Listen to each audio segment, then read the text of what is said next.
"Take this and get out of here," my mother-in-law yelled as she handed me the divorce papers. She thinks I'm just a housewife and has become really aggressive lately. I actually felt sorry for her.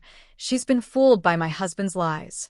I took the papers, trying not to laugh, and left the house. I'm curious to see what happens next. Honestly, I'm kind of excited. Hi, I'm Laura, and I'm 27 years old. I started an online education business to help people learn skills so they can work from home. That's right. I'm the CEO. My team handles most of the work now, and I work at my own pace from home. I married Adam 3 years ago. He tells everyone he has a high-level job at a big company, but in reality, he's a contract worker doing small tasks. He also tells people I'm just a housewife. He says, even though she earns money, she doesn't do much, so it's the same as being a housewife. At home, he treats me like I don't work at all. He doesn't help with chores, even though I'm working too. But he doesn't get that.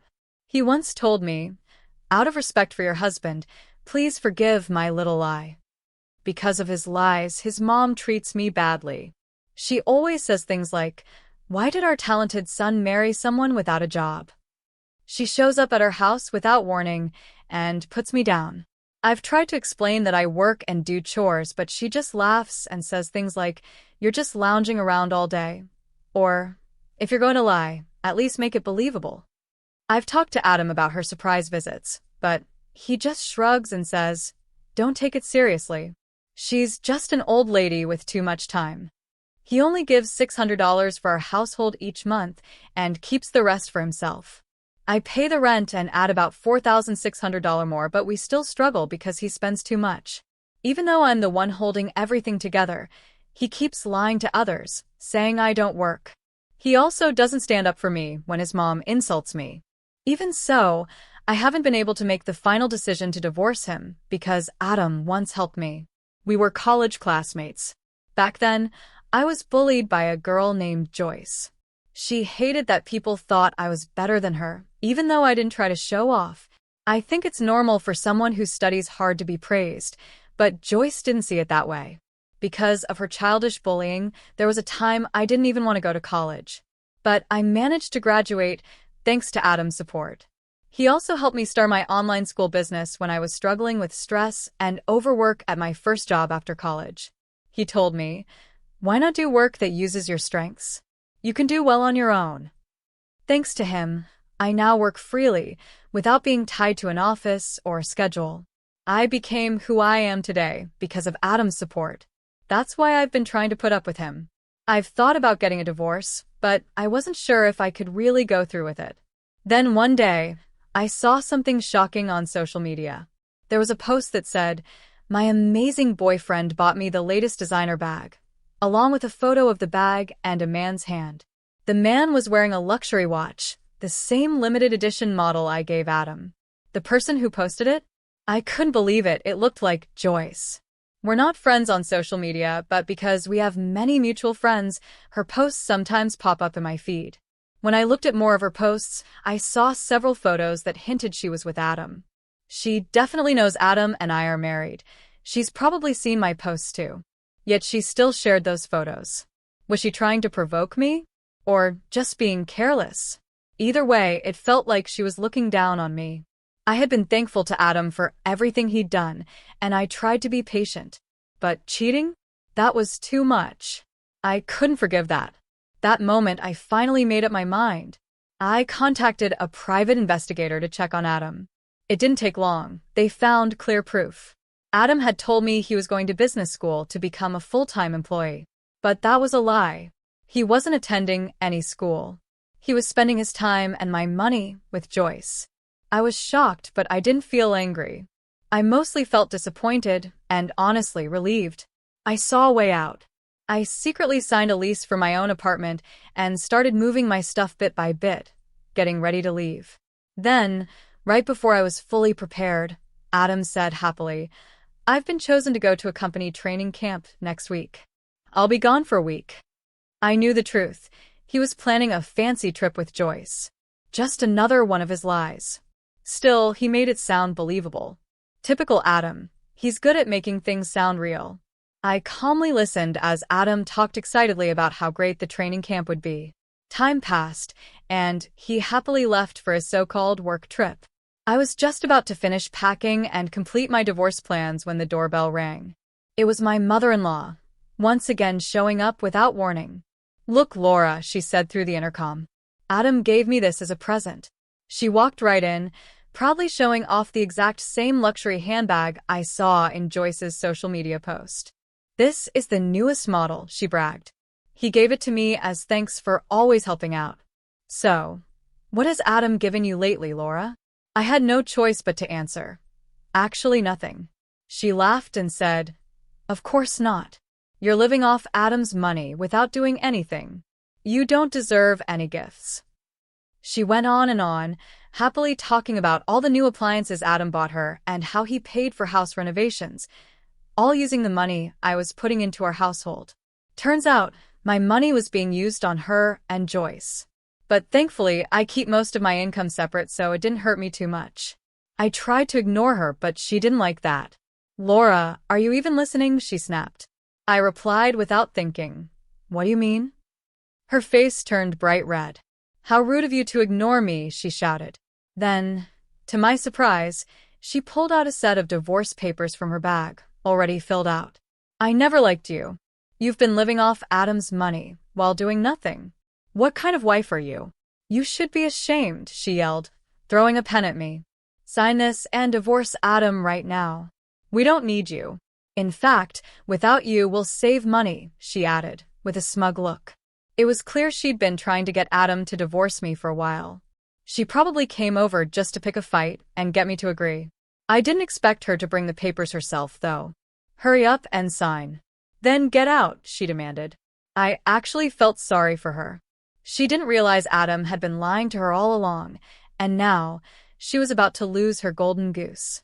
I quietly signed the papers, trying not to laugh. Then I packed my things and said, "Thanks for everything.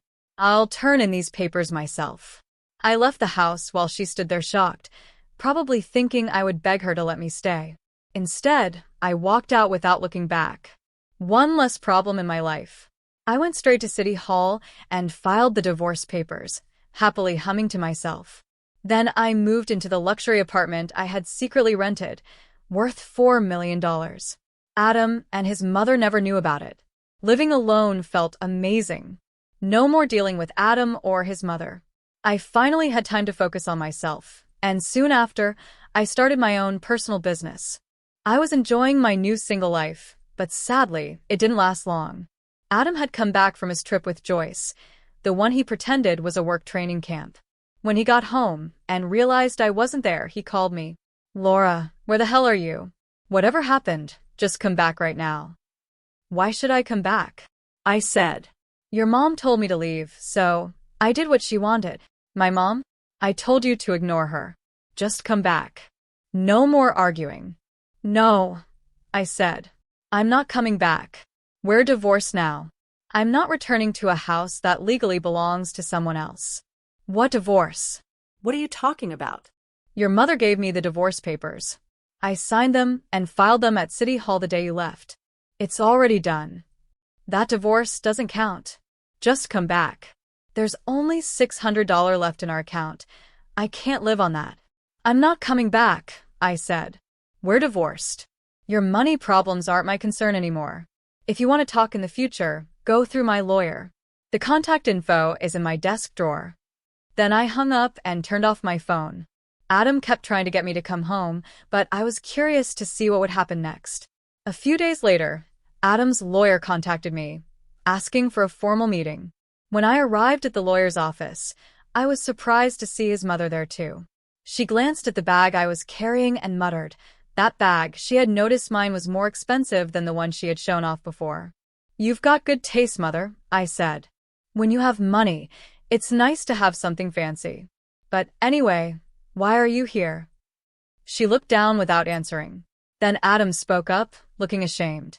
"My mom knows everything now, that I'm only a contract worker, that you run your own company, and that you were paying most of the household bills." He continued, "She gave you the divorce papers without my permission. I was wrong for lying. I regret it. I won't let her insult you anymore. Please come back and cancel the divorce." He sounded sorry, but it didn't feel real. I could tell he still didn't think he had done anything wrong. He just blamed everything on his mom. "I'm sorry," I said. "I'm not coming back." When I refused, Adam slammed the desk. "It's thanks to me that you became a CEO. Don't you feel any gratitude? You're divorcing me for selfish reasons, so I want $2 million in compensation." That was his true self. The Adam I once loved was gone. All I saw now was a sad man chasing money. "Adam, stop it."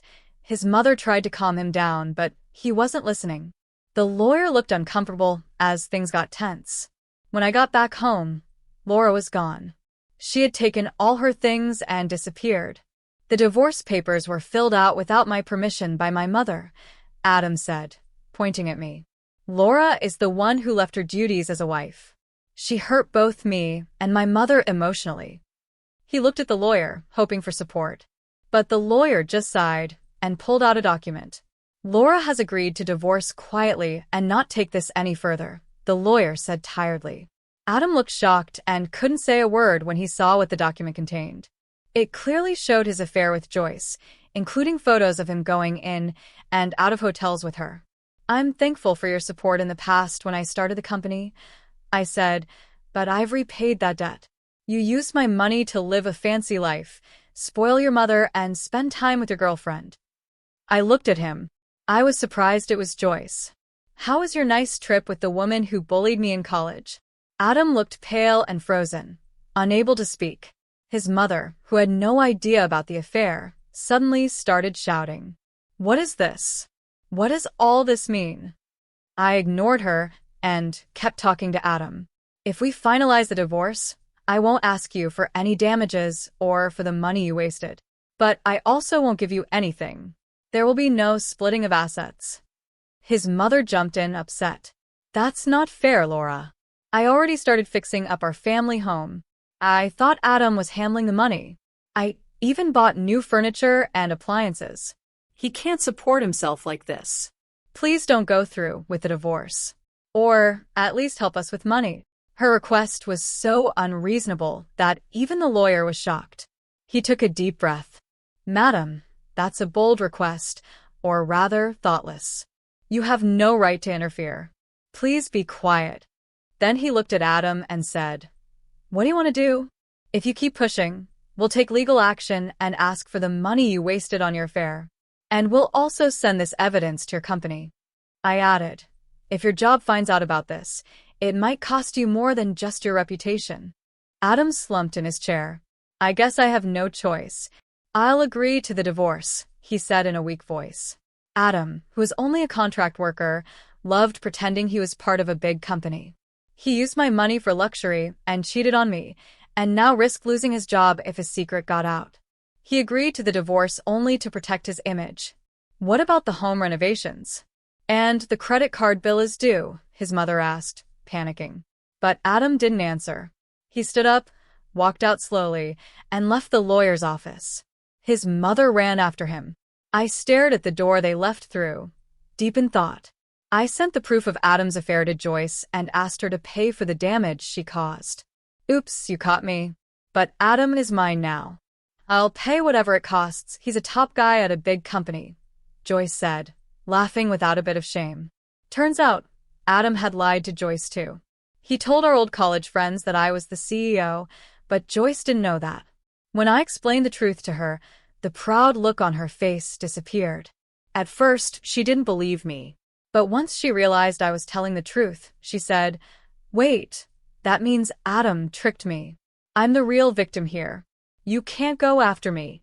But facts are facts. She still had an affair with a married man. "If you don't pay, I'll send all this proof to your job and your family," I told her. She paid the damages right away. My friends later told me that Joyce had a habit of getting involved with married men, and this wasn't the first time she had to pay someone. But what happens to her now is none of my business. Adam still sends me messages, asking for another chance. He couldn't afford rent and had to move back in with his family. He and his mother had a hard time adjusting to a simpler lifestyle. On top of their old debts, they borrowed more money and quickly fell into a financial mess. Adam was exhausted from working full-time plus part-time jobs, and people said he kept making mistakes at work. One day, he sent me a message that made me laugh. "I finally understand how much I need you, Laura. I won't mess up again. Let's support each other from now on." But during our marriage, I never felt any support from him. So, to say we should support each other now? That made no sense. I had my lawyer warn him that if he contacted me again, we'd send the affair evidence to his company. After that, the messages stopped. Now, I'm working happily and growing my business. I have no plans to remarry for a while. I just want to enjoy my single life. I was shocked to hear such cold words. It made me question if she had any kindness left in her heart. Let me take you back 21 years. My name is Emma, and I have a sister named Rachel. We lost our parents in a tragic accident shortly after I was born. I never got to know them. I've only seen their faces in old photos. After our parents passed away, our grandparents, our mother's parents, took us in. They gave us lots of love and raised us with care. But Rachel was never happy being raised by them. By the time she got to junior high, Rachel became rebellious and difficult. Our grandparents had to apologize to others again and again because of her behavior. She didn't appreciate their kindness and even told them not to come to her school events ever again. Eventually, after she finished college, Rachel left home without saying thank you. She even took money from our grandfather and walked away like it meant nothing. I, on the other hand, felt I should repay our grandparents, not just for what they did for me, but for Rachel too. After I graduated from college, I chose to stay with them. I looked for a local job, so I could be close and take care of them in return for all they had done. Since Rachel left, many years passed. Life became peaceful with just me and our grandparents. But then, that peace was suddenly broken. Grandma was diagnosed with cancer. The doctors said she didn't have much time left. Hearing that, I couldn't stop crying. But Grandma gently comforted me. "Emma, you're so kind. Your tears mean a lot to me," she said. "But I've lived a long life."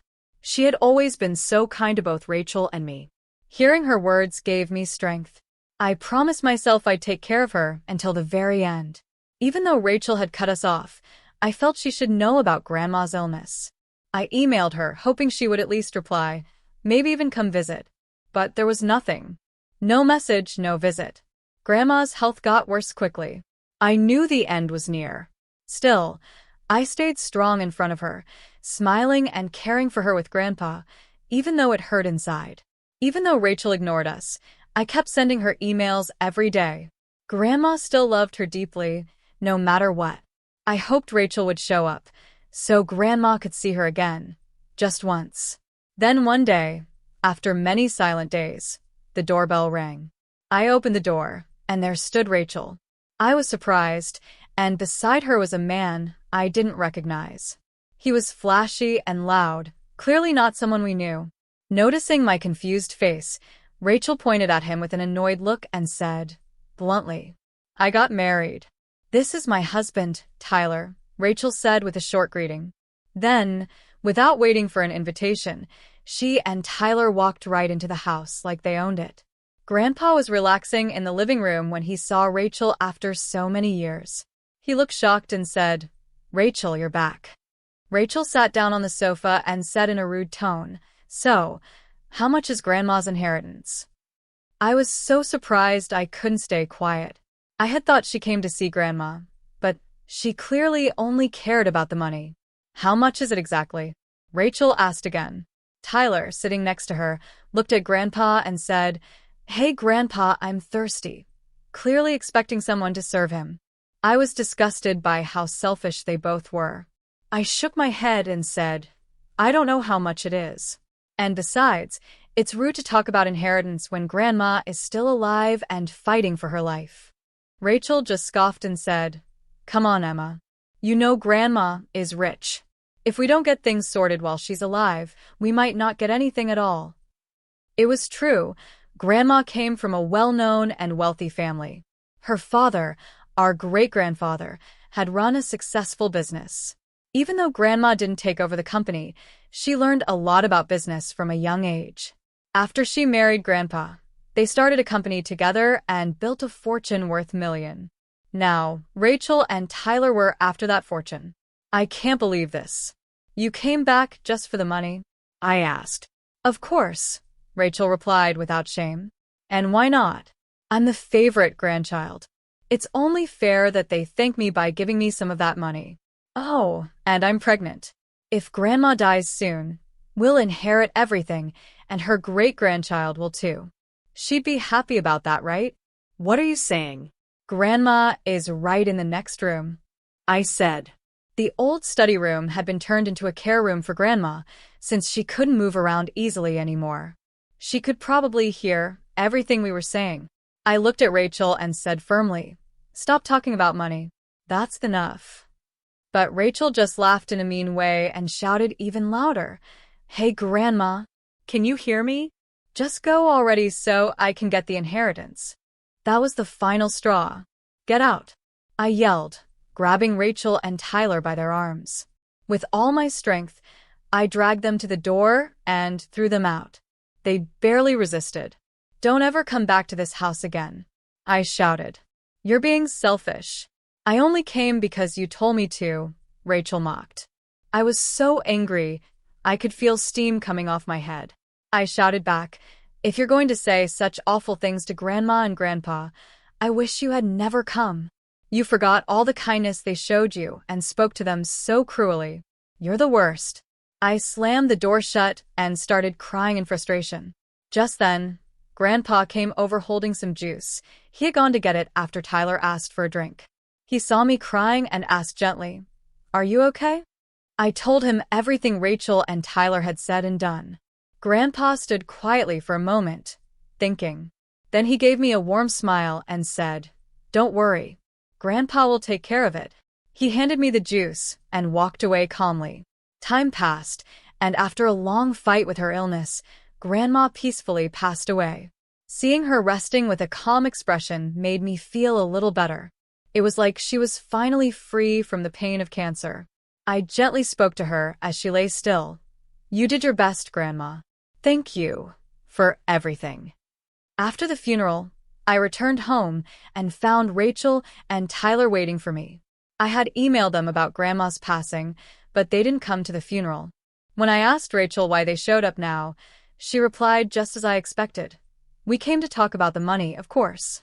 We need to discuss Grandma's will." We went inside. I didn't feel right talking about money so soon after Grandma's death, but Rachel and Tyler clearly didn't care. They just wanted to get their hands on the inheritance as soon as possible. With a big smile, Rachel pulled a paper out of an envelope. "Look at this. It's Grandma's will," she said proudly. I gasped. There it was, handwritten in what looked like Grandma's writing. But what shocked me most was the content. The will said that everything, including the company, would go to Rachel. I couldn't believe it. On the day Rachel visited, Grandma had heard her hurtful words and cried alone in her room. I still remembered Grandma saying in a sad voice, "Rachel only sees me as someone who has money. And yet this will give everything to Rachel?" I started to shake and quietly said, "Is this some kind of joke?" Tyler laughed and said, "Judging by your face, you were after the inheritance too, weren't you? This is funny." "I don't care about the inheritance," I said firmly. "I just can't believe Grandma would write something like this." I stared at the will, unable to believe what I was seeing. Tyler mocked me, saying, "Don't act like you're so perfect." Rachel added with a smirk, "She's always been like this. Last time we were kicked out, but now this house, Grandma's company, and everything else will be mine. So, it's your turn to leave. Grandpa can't stay here either, so take him and go." As she said that, she grabbed my arm and started pulling me toward the door. I was filled with anger. When Grandma was still alive and feeling lonely, Rachel didn't even visit. Then, when she finally did come, she said she hoped Grandma would pass away quickly. And now she wanted to take everything for herself? I couldn't take it anymore. "Stop it," I shouted. Just then the doorbell rang. Rachel was startled and loosened her grip. I pulled away and looked toward the door. Through the frosted glass, I saw someone standing there. When I opened the door, I saw Mr. Eric, the lawyer. He had visited many times before to help with legal matters for Grandma and Grandpa's company. "Sorry I'm late," Mr. Eric said as he stepped in. Grandpa, who had been making coffee, greeted him warmly. "We've been waiting," Grandpa said. "Let's talk about the will." But Rachel cut in, holding up the will she brought. "There's nothing to talk about. It's written right here. I get everything, including the company and Grandma's money. The money has already been deposited, and I've even withdrawn some of it." She looked very proud of herself. But Grandpa stayed calm and smiled gently. "There's still something we need to talk about, Rachel," he said. "You no longer have the right to inherit anything." "What?" Rachel looked shocked, and honestly, I was confused too. That's when Mr. Eric took out a USB drive and plugged it into his laptop. He placed it on the small cabinet near the door. Then a voice recording started to play. It was Grandma's voice, along with Rachel's and Tyler's. "Come on, hurry up and write the will, Grandma," Rachel said on the recording. "Write that you're leaving everything to us. If you don't, things will get messy." "Got it." As the recording played, it became clear that Rachel and Tyler had pressured Grandma into writing the will. Mr. Eric stopped the recording and explained, "A will made under pressure or threats is not valid. According to the law, this will has no legal value." He pointed directly at the will Rachel was holding.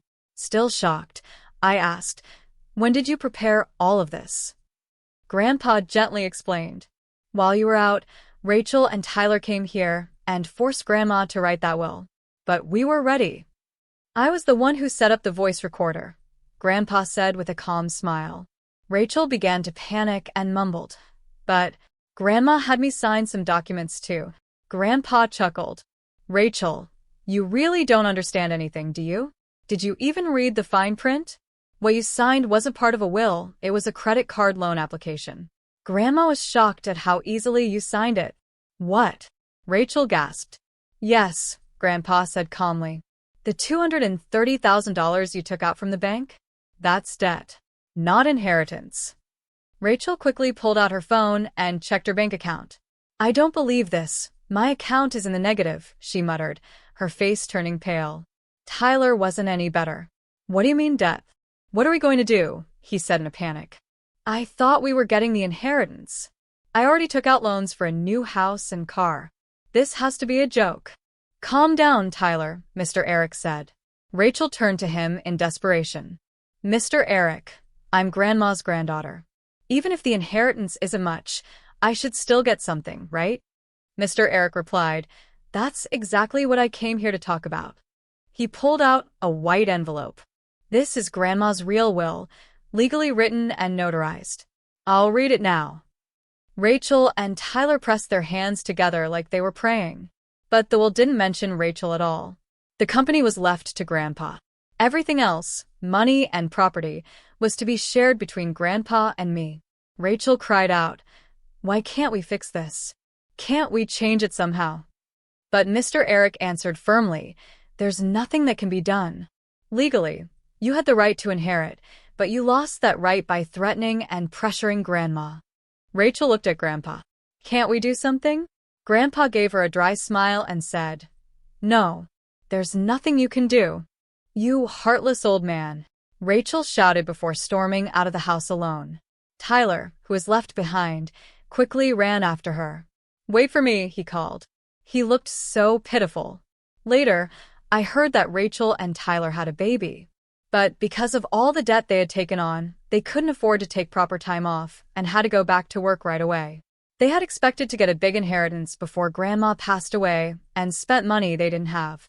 In the end, they had to sell the expensive house and luxury car they had bought on loans. All that was left was a mountain of debt and the struggle of paying it back. Eventually, they came to Grandpa begging for help, but he refused. The stress from their money problems affected their relationship, and in the end, Rachel and Tyler got divorced. I heard that Tyler went back to live with his parents, and Rachel tried to return to this house, but I firmly told her no. "This house belongs to me," I said. "Grandma left it to me, and I won't let you live here without my permission." There were even rumors that Rachel was now homeless and living under a bridge because she had no money. But honestly, I don't know where she is or how she's really doing. She asked me for help many times, but I kept saying no. I couldn't afford to support her, and I didn't want to. The truth is, I had already donated the inheritance I got from Grandma to a children's home. Since Rachel and I lost our parents when we were very young, I always felt a deep connection to orphans. If our grandparents hadn't taken us in, we might have ended up in a place like that. So, I wanted to give back and help kids in that situation have a better life. When Rachel asked for help, I told her about the donation. She was shocked and said, "You should help your own family first." But remembering how she treated our grandparents, I had no reason or desire to help her. Time passed. I got married and had children. Grandpa was happy to see me doing well. He passed away peacefully, without pain. Losing him left a hole in my heart. But thanks to my loving husband and family, I was able to move forward. Now, I carry on my grandparents' legacy. I run the company they started and raise my children with love and care. Life isn't always easy, but I try to live in a way that would make them proud, watching over me from heaven.